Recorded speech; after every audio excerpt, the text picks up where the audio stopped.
Wow, we have been having so much rain in our area. It almost hasn't been feeling like July, but today it does because it is hot outside. Now, I hope you all had a great 4th of July. Wes and I had a great 4th with our son and his family and our daughter. We had a nice barbecue with them, and we were able to enjoy the fireworks. So it was really an outstanding 4th. Now, today is the July monthly magic sew along reveal. I have July's ready. Now, we won't be able to get to use it a lot this year, but it will be ready for you next year. Or if you want to give them as a gift, be sure to tell me in the comments below how you're doing with your mug rugs and where you are in the process. And if you're new, I do hope you'll join us. Okay, so let's get started and let me show you the mug rug for this month. So for those of you that are new, this is the monthly magic sew along. Each month I make a new mug rug and show you how it's made. So far we have January's cute little hat, February's a nice heart, March, April for Easter, May. I think June's is still my favorite. I love the pinwheel. June. Okay, and drum roll please. Here is July's. And I made this just using some leftovers. Let's get started. So here's my drawing. Just a little Ohio star and with the 4 strips on the side, the overall finished size once I trim it down after I've quilted it will be 6 by 9 inches. Here are the fabrics that I'm going to be using. So you're going to need 1 3-inch square, and that is for the body of the star. You are going to need 4 1 3/4 inch background squares, and those are for the corners of the star. You are going to need 8 2-inch squares. These are for the star points. Now these will be trimmed down after the flying geese are made, but those are for the star points. You need 8 of those. You need 4 rectangles that are 2 by 3.5. Now we will be making flying geese out of these, and we will be trimming those down. You need 2 1-inch by 5.5-inch strips for the side pieces right here, and then you need 2 1 by 6.5-inch squares pieces for the top and for the bottom.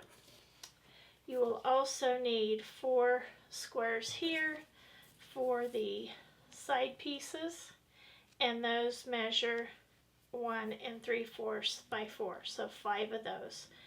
5 1 3/4 by 4. Now you can take a screenshot of this so you will have it when you need it. First thing we're going to sew is this section right here, and we're just going to take our pieces here and lay them out, sew them together, then press them. Once they're sewn and pressed, they'll look just like that. And here in the block you can see they're going to look just like that. Now, here's an important step.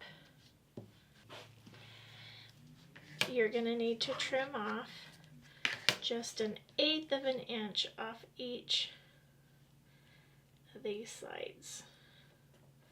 Just a tiny 1/8 of an inch. Okay.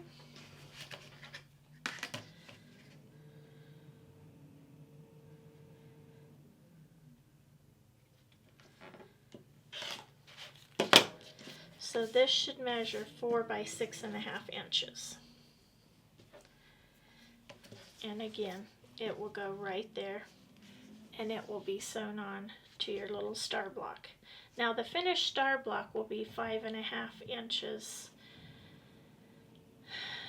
before you add the border, and when the border's complete, this will be a 6.5 inch square.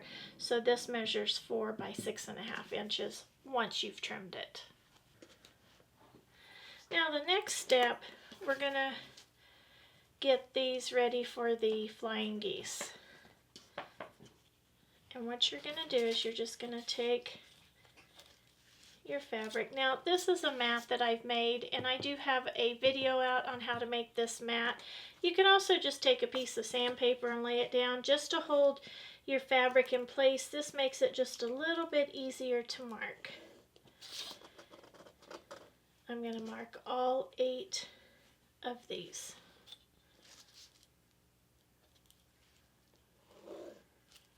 Once I have these marked, I'm just going to start assembling my flying geese. And you're just going to start by pinning this and sewing right on the line, or you can sew just a tiny bit on it on this side of the line. Okay, once you have your line sewn, you're just going to trim that off 1/4 of an inch. And I'm going to take that to the iron and I'm going to press it open. Once I have that one done, I'm going to put the next one on. I'm going to pin it and I'm going to sew just right on this side of the line. Okay, so once I have that sewn, I'm just going to repeat the same process, and I am going to trim it, take it to the iron, and press it open. Okay, so now this has to be trimmed down to 1 3/4, and I'm going to start right here. I want to be sure I have 1/4 of an inch there. So I'm just going to start and trim this one. There really wasn't much to trim. Now that I have that, I'm going to trim this down to 1 3/4 of an inch. And this line here, I want it to be parallel to this one. Okay. Then this is a 3.5 inch square, but I'm going to trim it down to a 3 inch. So I'm going to put this line right here, and I want to put my 1.5 inch line right there, because that's half of 3. Okay. And then I just know now that this is 3 inches. It's 1 3/4 by 3 inches. So then I'm just going to trim that. And there's my little flying geese unit, and you need 4 of these. Okay, so you can see how that's going to go together. Turned out pretty cool. This is a really easy block. These are the 1 3/4 inch squares. And I'm just going to sew this row together, and then this row together. I'll come back and then I'll sew those rows together.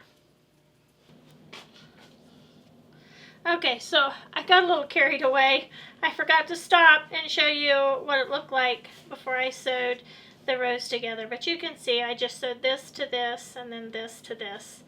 And I did press the seams open. I've started pressing the seams open when I use white fabric because I don't want the blue showing through or the red on this light fabric. Now I am just going to square this up.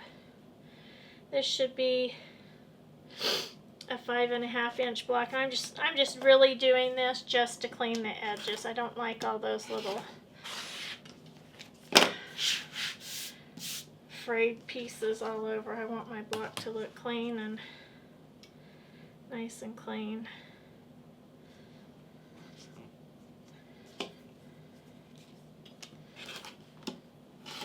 Okay. So the next thing I'm going to do, I'm just going to sew the little 1 by 5.5 inch pieces onto the sides. There. Press them open. and then I'm going to add the top and bottom, and I'll show you that in just a second. Okay, the next piece is to put this on and this on, and then press that open. Okay, so there's the block. I'm going to square this one up to 6.5. Again, there's nothing really to square up. Just going to trim those little pieces off.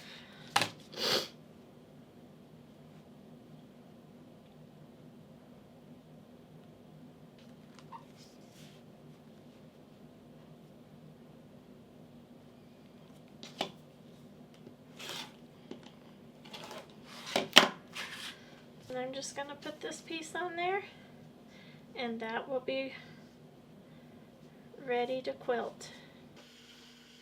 Okay, so all I need to do is quilt it, baste it and quilt it and bind it. Now I do want to remind you to trim up these little strings on the back before you quilt that, because those will show through on that light background.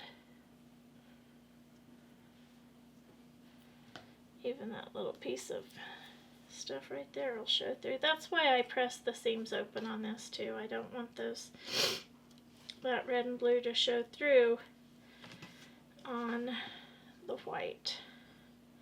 I love white backgrounds, but they do take a little bit extra work, I think. Uh-oh.